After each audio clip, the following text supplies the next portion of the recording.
Alors, je vais pas tarder à commencer. Comme vous le savez, sur cette chaîne, il n'y a pas comment on appelle ça aux États-Unis, cutage. On va couper du montage, etc. Vous savez, c'est vraiment authentique. Donc là, je vous montre comment je peux régler un petit peu cette caméra. Voilà, on n'est pas trop mal là. Ouais, c'est pas mal. Le cadrage est pas trop mal. Et comme donc bienvenue déjà, bienvenue sur cette nouvelle vidéo. Comme je vous avais dit sur l'épisode précédent, j'allais vous parler du meilleur programme d'entraînement. Donc je ne sais pas ce que je vais mettre en titre encore pour le moment, mais ça va sûrement être voilà, le meilleur programme ou un truc comme ça. Et le meilleur programme d'entraînement, eh ben, c'est qu'il n'y en a pas. Voilà, fin de la vidéo. Je déconne, je rigole, je rigole. On va un peu plus détailler, mais il y a du vrai dans ça. C'est qu'il n'y a pas de meilleur plan d'entraînement. Il y a énormément de méthodes d'entraînement, de méthodes d'intensification pour les personnes les plus expérimentées, plusieurs types d'entraînement niveau cardio, niveau renforcement musculaire, voire même dans d'autres sports, hein, le foot, etc. Si vous avez un sport de prédilection dans les arts martiaux, il n'y a pas de bon programme.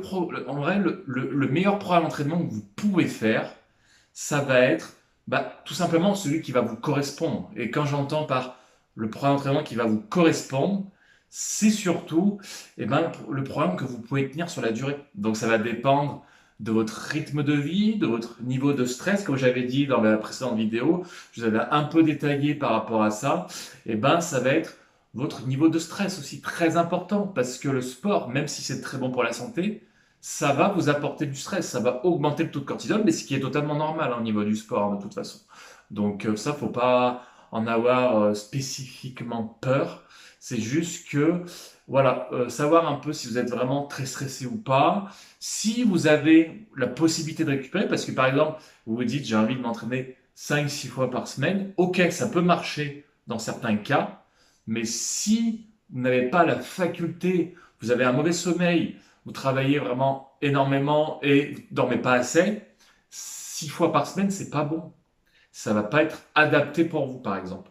Alors que c'est quelqu'un qui fait, voilà, heure normale, hein, je précise, il n'y a pas d'attention, hein, il n'y a pas de sous-métier ou quoi, mais voilà, un métier normal, je sais pas, moi, ça fait longtemps que j'ai plus ces horaires-là, je me rends pas forcément compte, mais 9-16 heures ou 7-17 heures, voilà, des horaires comme ça, on va dire, normal, c'est plus possible parce que cette personne-là, normalement, c'est au cas par cas, comme j'ai dit, c'est pour ça que je prône la personnalisation et c'est que dans mon coaching, c'est un accompagnement personnalisé, justement, rien que par rapport à ça, comme vous pouvez le constater. Donc c'est au cas par cas, mais si cette personne, on va dire, est pas trop stressée par nature, au niveau, voilà, ça se passe bien dans sa vie personnelle, etc., elle n'a pas de gros soucis, c'est un programme qui peut fonctionner du 6 fois par semaine. Après, c'est pareil, on peut avoir le temps de faire 6 séances d'entraînement, la récupération, mais est-ce qu'on a l'envie de consacrer 6 jours par semaine à son sport? Eh ben, la majorité vont dire non. Ce que je peux comprendre, et puis il n'y a pas besoin de faire 6 séances d'entraînement pour avoir des résultats, pour avoir un physique qui nous convient, pour avoir une santé vraiment de fer. Il y a pas besoin. Et après, un programme d'entraînement, ça va être aussi combien de séances d'entraînement. Admettons, voilà, vous avez le temps, vous avez la récupération, vous avez tout au vert pour faire ces six séances d'entraînement, je vais y arriver. Est-ce que, voilà, combien de séances d'entraînement pour vous vont vous faire du bien, voilà. Si par exemple, vous avez testé pendant des années de faire un programme d'entraînement, renfo, cardio, peu importe votre sport, etc. Mais combien de séances de sport ça vous fait du bien? Par exemple, il y a des personnes comme moi, 4 séances de sport, c'est ce que je fais, enfin, en renfo du moins. C'est ce que je fais depuis des années. Ça me convient très bien au niveau de la récup, etc. Mais ça me suffit. Niveau mental, je parle, hein. Mentalement, ça me suffit. J'ai pas envie de faire plus parce que je sais que ça va. Bah, je suis humain, hein, même si je suis coach, etc. Je suis humain. Je vais perdre en motivation. Ça m'arrive, oui, je suis pas infaillible. je suis pas immortel, je suis un humain comme vous, hein, donc faut pas croire qu'un coach sportif il fait que du sport toute la journée. En général, quand on a des coachs en activité, ils en font moins qu'il y a quelques années. Ça, c'est véridique, hein. Mais je sais que plus de 4 séances, même 5, même si j'en rajoute une, je sais que ça va me saouler. Alors que 4, je sais que j'ai en guillemets, 4 séances de sport par semaine. Je sais qu'il faut que ce soit des séances qualitatives. Donc je vais vraiment me défoncer sur chaque séance. Mais ça, c'est par rapport à moi. Il y a des personnes que je connais qui vont, elles vont avoir besoin de faire 5-6 séances par semaine. Donc comme j'ai dit, ils peuvent récupérer tout ça parce que ça leur fait du bien, ils se sentent bien. Donc il y a aussi ce critère-là.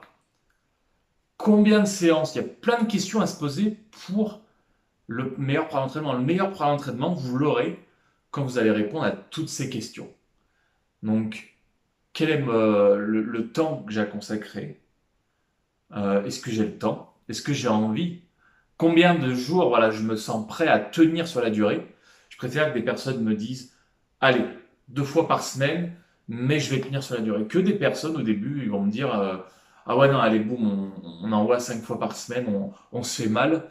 Mais au bout d'un mois, ils sont carbo, et pas que physiquement, mentalement, le système nerveux est cramé, parce qu'ils ont trop donné d'un coup. Et c'est pareil.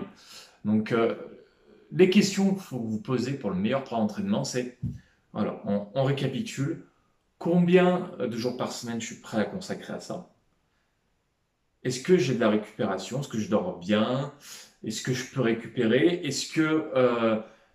Quel travail je fais? Parce que pareil, travail de nuit, il va falloir adapter le programme. Parce que là, le cerveau, quand on travaille de nuit, c'est pas pareil, on n'a pas la même récup, on n'a pas le même sommeil. Il faut y penser aussi. Quel travail j'ai? Est-ce que j'ai un poste à responsabilité? Quels horaires je fais? Est-ce que je travaille de nuit? Quel niveau de stress j'ai également? Combien de jours par semaine je veux consacrer à ça? Il y a énormément de choses, hein, comme vous pouvez voir. Est-ce que j'ai oublié des choses? Il y a plein de questions. Ça, en général, ça vient comme ça. Mais déjà, toutes ces questions-là, faut les noter sur une feuille, vous regardez, et puis c'est là où vous aurez votre meilleur plan d'entraînement. Ensuite, il y a là aussi la question ludique du programme. Est-ce que le programme d'entraînement que j'ai me plaît? Alors, je vous vois venir, faut pas faire ce que vous voulez non plus dans un programme d'entraînement. Si vous voulez progresser, il faut sortir de vos zones de confort. Donc, vous ne pourrez pas faire tous les exercices que vous souhaitez faire. Voilà. Je vois, hein, non, non. Si vous faites du renfort, il ne faut pas faire que le haut du corps, il faut aussi faire les jambes, hein. Effectivement, les jambes, ça fait plus mal. C'est là où on souffle le plus quand on le fait bien et intelligemment. Mais il faut tout faire. Il faut faire à des moments, faut se mettre dans le rouge, il faut sortir de sa zone de confort, il faut faire d'autres exercices. De toute façon, si vous faites toujours les mêmes exercices, votre corps il va s'habituer. Si vous faites toujours les mêmes méthodes d'entraînement, ça va s'habituer. Si vous faites toujours le même nombre de reps, le même nombre de séries, vous allez plus progresser de toute façon. Donc dans tous les cas, vous serez obligé de varier. C'est véridique, malheureusement, vous ne pourrez pas y échapper. Voilà. Mais dans tous les cas, est-ce que le programme, il est sympa à faire? Quand je dis sympa à faire, c'est est-ce que vous prenez du plaisir à faire ce programme-là? Une autre question à poser, c'est est-ce que je prends du plaisir? Quand vous faites un programme ou quand vous commencez un programme d'entraînement, ou quand quelqu'un vous fait le programme d'entraînement, c'est est-ce que je suis content de le faire? Est-ce que je prends du plaisir à faire ce programme d'entraînement? Et là, soit oui, soit non, ça va complètement changer la direction qu'il faudra prendre. Si vous faites oui, bah c'est top. Si vous faites non, il y a peut-être des réajustements à faire. Pourquoi j'aime pas? Voilà. Après, voilà, effectivement, il y a des exercices que votre pote pourra faire parce que les exercices sont adaptés à lui et vous non. Parce qu'aussi, il y a une question à se poser, c'est la morphologie, les, comment dire, les pathologies médicales. Est-ce que vous avez eu des accidents de genoux, enfin de voiture? Donc, je pense notamment à mon père qui avait eu un gros accident de voiture quand moi j'étais tout petit, hein. Je ne sais même pas si j'étais né, à vérifier, je sais pas. Mais en tout cas, voilà, j'ai pas connu, il me semble pas, hein. Bref, c'est un autre sujet. bah voilà, il a eu un gros accident de genou, ça l'a pas handicapé, mais il a eu une douleur pendant le reste de sa vie, donc il fallait qu'il adapte ses séances. Lui, c'était plus la course, même s'il faisait du renfort, il fallait qu'il adapte. Même s'il il adaptait pas toujours, c'était un peu plus ancienne école, on y va, on soigne le mal par le mal, qui est pas toujours bon non plus. Mais c'est pour donner un exemple. Donc voilà, est-ce que j'ai eu des opérations? Est-ce que j'ai des problèmes de cœur? Est-ce que je fume? Parce que quelqu'un qui fume, et je sais qu'il y en a des fumeurs, eh bien, il va pas faire le même programme que quelqu'un qui a jamais fumé. C'est logique. C'est totalement logique.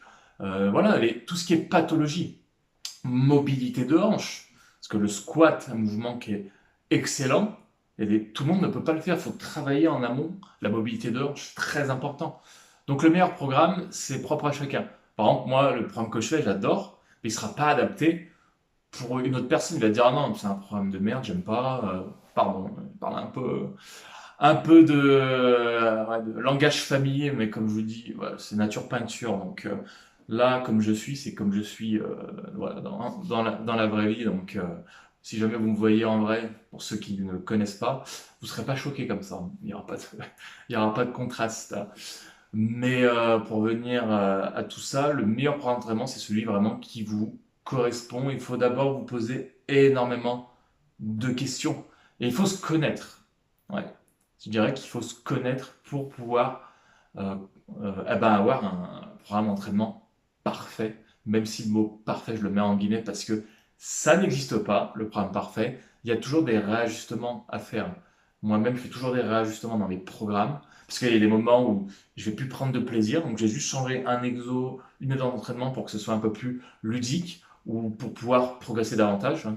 Même d'autres collègues qui sont pas coachs, hein, qui sont très sportifs, bah, ils changent régulièrement de programme d'entraînement, hein. Peu importe le sport qu'ils font, ça peut être la boxe, ça peut être la course à pied, ça peut être la natation, voilà, c'est propre à chacun, c'est du cas par cas, ça je le répète assez souvent sur la chaîne, mais c'est du cas par cas. Ça dépend vraiment de qui vous êtes, votre objectif aussi, hein. Voilà, comme j'ai dit, votre niveau de stress, vos pathologies médicales. euh, il y a quoi encore, comme j'ai dit, voilà, ce que vous avez envie de faire, le temps que vous avez envie de consacrer. Mais le plus important sur le plan d'entraînement, c'est déjà, il faut savoir qu'il n'est pas fixe. Euh, il faut prendre du plaisir. Et il faut surtout pas se mettre une pression de, par exemple, où j'ai loupé une séance, merde. Ça, si vous avez loupé une séance, déjà, c'est que vous êtes mal organisé. Alors oui, vous pouvez avoir malheureusement des urgences bon, médicales, ça je ne le souhaite pas, mais c'est possible, hein. Mais ce qu'il faut, c'est si vous vous dites, oula, ça fait plusieurs semaines, j'ai loupé une séance, c'est que justement, eh ben, votre plan d'entraînement, il y a beaucoup trop de jours justement d'entraînement. C'est pas le bon jour. Peut-être que vous faites 4 séances et que 4 séances pour vous, c'est 3 à tenir dans votre semaine qui est déjà bien chargée. Voilà, il faut vraiment, si vous regardez votre agenda, et pareil, il faut que le programme d'entraînement il soit adapté à vos pires semaines, je précise. Par exemple, vous faites, je sais pas, un boulot avec, ou je prends l'exemple d'une cliente qui fait des séminaires, des fois à l'étranger, et ben, il faut que le programme d'entraînement il soit adapté à cette semaine-là. Donc, en l'occurrence, pour elle, c'est plus 2 fois par semaine. Et c'est pas des séances hyper longues, ça va être 45 minutes max. Voilà. Mais au moins, elle peut le tenir sur la durée. Et quand c'est des semaines plus légères, bah, elle peut rajouter 1 ou 2 séances. Mais au minima, il faut que votre programme d'entraînement soit adapté à vos pires semaines, les semaines les plus dures. Si vous avez la chance d'avoir un boulot où les semaines se ressemblent, eh ben, faut l'adapter à cette semaine-là, hein, tout simplement. Mais quand je dis pire semaine, c'est pas seulement le boulot, c'est si vous avez une famille, voilà, est-ce que vous avez une famille aussi?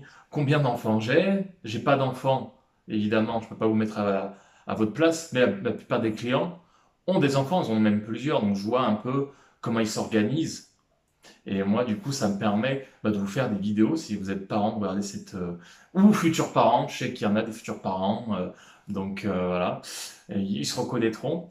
Mais, euh, mais voilà, combien j'ai d'enfants aussi, hein, parce que c'est pas la même vie que déjà un enfant, je pense que ça doit quand même assez chambouler, à mon avis. Donc il y a ça aussi, il faut adapter à ça. Donc votre pire semaine, c'est votre vie. Voilà, votre pire semaine, mais dans votre vie, pas que le boulot. Tout toute votre responsabilité, que ce soit dans le pro ou dans le perso. Vos hobbies, parce qu'il n'y a pas que voilà, le fitness ou le sport également dans la vie, même si le sport c'est la vie, ça je penserai toujours ça. Mais voilà, vous avez peut-être des activités avec vos amis aussi, il faut aussi profiter, on n'a qu'une vie. Donc par rapport à ça, il faut l'adapter à ça. Après, je vous vois venir, oui, mais apéro, machin, ouais, mais voilà. Au bout d'un moment, il faut aussi faire un minima de sacrifice, hein, je vous vois venir également. Faut aussi doser les apéros. Bon, là c'est l'été, mais il faut quand même un petit peu doser si vous souhaitez atteindre des objectifs. Après, si vous voulez pas les atteindre, tant pis pour vous, mais pour les personnes qui regardent et qui veulent, qui ont des objectifs précis et qui veulent atteindre les objectifs, les apéros, va falloir réduire un peu, hein. Moi, je suis de manière drastique, il faudrait peut-être même plus en avoir, en tout cas pour un certain temps, mais les réduire déjà, c'est déjà bien. Donc voilà, il y a ça aussi, les hobbies, oui, mais il faut pas que ce soit hobby là et votre pré-entraînement là, sinon bah, ça sert à rien, arrêtez, hein. Donc, je préfère préciser, hein. C'est mieux quand même. Donc le meilleur pré-entraînement, c'est celui, je radote, mais voilà, vous voyez qu'il y a énormément de paramètres à prendre en compte. Pour un entraînement, il doit être basé sur tout ça. Votre pire semaine, pro-perso. Vous posez énormément de questions comme votre taux de stress actuel, très important. Est-ce que je dors bien? Est-ce que je récupère bien la récupération? Et ça aussi, comment je mange? Parce que pour un entraînement, c'est pas que perte de poids ou prise de muscle, c'est aussi la récupération. La nutrition fait partie de la récupération, les aliments qui vont vous permettre de récupérer. La récupération musculaire après un entraînement, très important également. Donc comment je mange? Est-ce que je mange bien? Est-ce que je mange assez? Parce que pareil, un pré-entraînement qui est basé sur 6 fois par semaine et un autre pré-entraînement qui est basé sur 4 fois par semaine, voilà, il va falloir peut-être plus manger sur 6 fois par semaine, de manière saine, je précise aussi. Pas de McDo, ça c'est non, non, non. C'est justement quelqu'un qui mange McDo récupérera pas bien. Ou qui l'alcool, je veux bien que vous me sortez la phrase. Oui, mais la bière, ça récupère. Alors non, ça récupère pas. Ça, je pense que la personne qui a inventé cette phrase-là, c'était un alcoolique. Je pense qu'il est alcoolique. Donc cette phrase, faut arrêter. Donc voilà, peut-être réduire l'alcool ou arrêter. Même l'alcool, ça vous fait plus de mal que de bien. Et même si c'est un verre par jour ou 3 verres par semaine, ça vous fait du mal. Ça, vous pouvez sortir toutes les études que vous voulez. Ça vous fait du mal. Pour les hommes, ça baisse la testostérone, ça augmente l'oestrogène. Donc il n'y a rien de bon sur ça. La récupération et le sommeil, c'est déglingué. Même si vous avez l'impression de bien dormir, ça, vous pouvez me poser toutes les questions sur ça. Non, ça passera pas. Donc voilà, quelqu'un qui a entraînement sur 6 fois par semaine, il devra davantage récupérer, mieux manger, plus manger aussi, parce qu'il ne faut pas ne rien manger et manger que des salades. Là, c'est la pire chose pour déglinguer votre corps et prendre plus de gras que de muscles. Voilà. Donc, comment je mange, comment je récupère, mon boulot, est-ce que j'ai un boulot physique, est-ce que je travaille de nuit? Il y a énormément de paramètres à prendre en compte, hein, et je pense que j'oublie des questions parce que je suis pas en bilan avec toi. Donc, c'est un échange que j'ai avec les personnes, mais c'est pour vraiment te donner des pistes, si tu regardes, et tu peux pas te faire coacher ou autre. C'est effectivement, tout le monde ne peut pas se faire coacher. Donc là, je vous donne des pistes. Et ça, je pense que ça va en aider grandement. Voilà, le stress, quel boulot je fais de nuit, est-ce qu'il est physique, est-ce qu'il est sédentaire, est-ce que je bois assez, ça fait partie de l'alimentation, est-ce que j'ai envie de me consacrer à tant de jours, est-ce que je peux me consacrer à tant de jours, est-ce que je peux tenir voilà, ce programme d'entraînement? Est-ce que, une fois que je l'ai, ce programme d'entraînement, est-ce que je prends du plaisir? Est-ce que je progresse aussi? Et ouais, parce qu'à un moment, comme une perte de poids, le perte de poids, ça, à un moment donné, ça plafonne, on perd plus. Faut casser le palier. Après l'entraînement, au moment où vous avez pu progresser, peu importe votre objectif, il va falloir changer de méthode d'entraînement, il va falloir réajuster, ajuster tout ça. Donc, est-ce que je progresse? Est-ce que je prends du plaisir? Est-ce que, quand et la progression, ça peut être aussi, si vous êtes en musculation, en renforcement musculaire, ça va être les charges. Si c'est le cardio ou le running, ça va être combien, en 10 km, combien je fais un 10 km maintenant. Il y a plein de, la natation pareil, il y a plein de facteurs de progression. C'est pas que esthétique, même si effectivement, ça, pour beaucoup, et je le conçois totalement, c'est hyper important, on est bien d'accord. Donc, il y a énormément de paramètres à prendre en compte. Là, je vous ai donné énormément de pistes et je sais qu'une fois que cette vidéo sera finie, je vais encore me souvenir de plein de questions que j'ai pas énumérées à se poser pour un premier entraînement, mais là vraiment, c'est déjà pas mal. Ça vous donne quand même, pour moi, c'est les plus importantes. En général, c'est celles que je pose à des personnes qui sont intéressées par mes coachings, c'est les questions que je pose. Donc, voilà pour les pistes. Après, si tu souhaites aller plus loin vraiment, eh ben, je te mettrai le lien pour prendre un petit appel avec moi. C'est 100% gratuit. Voilà, t'es pas dans l'obligation de continuer après cet appel, juste pour échanger avec toi. Et dans tous les cas, tu partiras voilà, avec un petit programme d'entraînement après l'appel. C'est un appel de 30 minutes. Donc, tu auras le temps pour 30 minutes. Hein. Si tu n'as pas le temps pour un appel de 30 minutes, bon bah peut-être que tu ne le veux pas, que tu n'en as rien à faire et ça, il n'y a pas de souci. Mais si tu as envie de prendre l'appel et que tu n'as pas le temps pour 30 minutes, bon bah tu n'auras pas le temps de consacrer un programme d'entraînement. Mais voilà, si jamais tu en as l'envie, tu peux. Et dans tous les cas, tu pars quand même avec des conseils et un petit programme quand même adapté à toi, du moins les bases. Ça te permettra de soit de partir si tu n'as jamais fait de sport ou de repartir si tu as fait du sport depuis 10 ans, que tu en arrêtes depuis 10 ans, parce qu'il y en a beaucoup aussi, et ben au moins c'est pas perdu. Alors vraiment, si la vidéo t'a plu, bah, mets un petit like, partage la vidéo, mets un petit commentaire, c'est très important pour l'algorithme, parce que je reçois plein de commentaires qui sont top, hein, mais en message privé, sauf que je redis, si vous m'envoyez un commentaire en message privé, ça ne change rien à l'algorithme. Donc voilà, juste un petit abonné, un petit like, c'est rien du tout, un commentaire. Je suis d'accord, je suis pas d'accord, s'il y a d'autres coachs, hein, je sais qu'il y a d'autres collègues coachs qui regardent ça, donc n'hésitez pas à me dire votre avis, les gars. Hein, je dis les gars parce que je connais quand même plus de gars coachs que femmes, même si j'en connais. Mais voilà. Donc c'était tout pour moi, mais n'hésitez pas à me faire un retour sur la vidéo si vraiment ça vous a aidé, si vous avez eu plusieurs pistes pour faire vos programmes d'entraînement, si vous le faites vous-même. Donc voilà, c'était tout pour moi, et puis on se retrouve dans le prochain épisode. Ciao ciao!